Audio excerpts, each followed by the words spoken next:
In this tutorial, I'll show you how to create a custom 404 page in Weebly.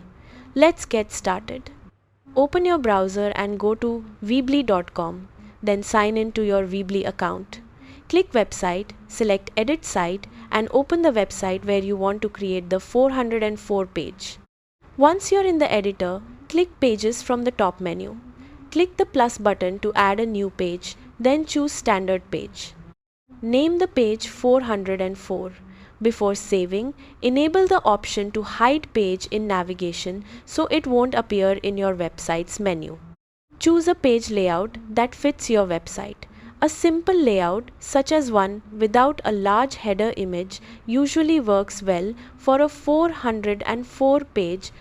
Open the page's SEO settings and enable the option to hide this page from search engines so it won't be indexed in search results.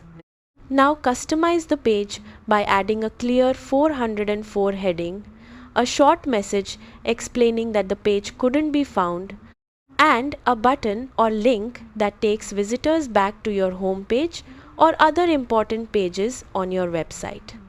When you're finished, save your changes and publish your website so your custom 404 page is available to visitors.